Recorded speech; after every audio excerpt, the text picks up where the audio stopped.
Ganito naman ang gawin mo sa cornstarch. Pero bago natin umpisahan, eto dito sa aking cake pan, naglagay lang po muna tayo dito ng 1/3 cup ng sugar. And then, hininaan ko lang po yung apoy sa aking kalan para maiwasan na masunog yung ating sugar. Kasi, kakailanganin po muna nating i-caramelize yung ating sugar. At kapag ganito na po yung kanyang itsura ng ating sugar, set aside lang muna natin to bago gawin naman po natin yung ating mixture. Para naman sa ating mixture, dito sa ating kasirola, naglagay lang po muna tayo dito ng 1/3 cup ng cornstarch. Maglalagay lang din po tayo dito ng isang sachet or 24 grams ng Menu Magic Leche Flan Jelly Powder. Kapag napagsama na natin yung ating dry ingredients, hahaluin lang po muna natin ito ng maigi para mag-combine yung ating cornstarch pati yung ating jelly powder.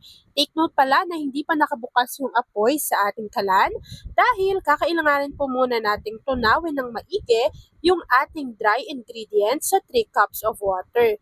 Ang technique dito para hindi po mamuo yung dry ingredients doon sa bottom ng ating pan, hati-hatiin nyo muna yung tubig. Pero total po ng 3 cups of water yung inilagay natin dito. Kapag napagsama-sama na natin yung ating mga dry ingredients pati yung ating water, tapos napansin ninyo na wala nang namumuong dry ingredients dyan sa ating kasirola, maglalagay na po tayo dito ng 1 cup ng evaporated milk. Kapag nailagay na natin yung ating 1 cup ng evaporated milk, susundan lang po natin ito ng 1 cup ng condensed milk.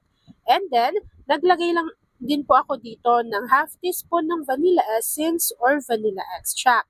Kapag napagsama-sama na natin yan, haluin lang po muna natin ito ng maigi hanggang sa mag-combine and hindi lang din nasa bottom yung ating condensed milk. Since makapal kasi yung consistency ng condensed milk, kapag nilagay nyo yan at hindi nyo hinalo, nandun lang po yan nagstay sa ilalim. So haluin lang natin ito ng maigi bago pwede na po natin buksan yung ating apoy sa ating kalan over medium to low heat. So una po, painitin lang muna natin yung ating mixture. Tapos pag naramdaman nyo na medyo umiinit na yan, hinaan nyo na po yung apoy sa inyong kalan. Pero continuous nyo pa rin pong hahaluin yung ating mixture para hindi siya manikit sa bottom ng ating pan. And then, ito po, naglagay ako dito ng cream cheese. Half bar lang po yung inilagay ko na cream cheese. So bakit tayo naglagay dito?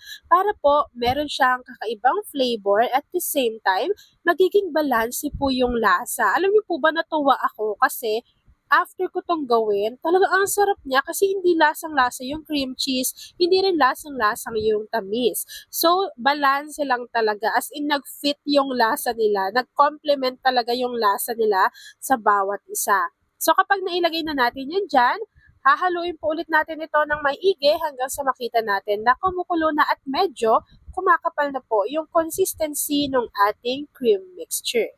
So habang hinahalo natin yan at hinihintay na makuha yung tamang consistency, please don't forget to like and follow yung ating Facebook page, Kusina ni Angel. Kung meron din kayong Instagram, paki-follow na rin ako doon, Kusina ni Angel.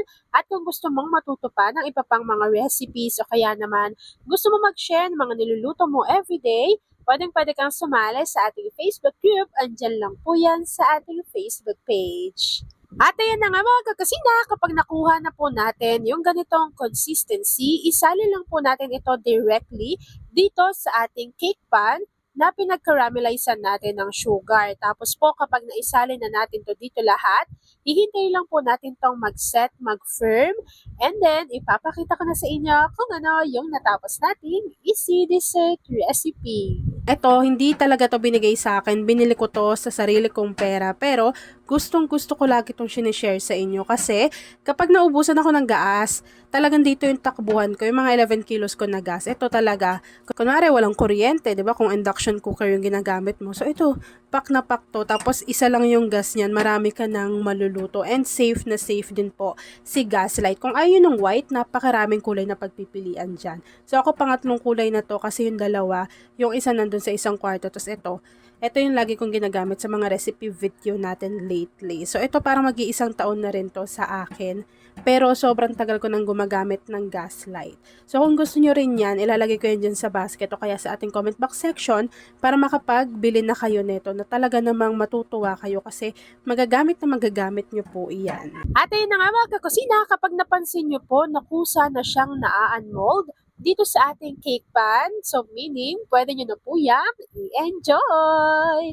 At ayan na mga kakusina, tapos na naman po ang ating easy, no bake, no eggs na creamy cheese jelly cake. Kung nagustuhan mo yung ating video, please like and share this video. At kung hindi ka pa nakakapag-subscribe sa aking YouTube channel na Kusina ni Angel, please click subscribe button, click mo na yung notification bell, click all para lagi kang updated sa bawat ina-upload kong mga videos. Yan lang mga kakasina. Thanks for watching and enjoy this video!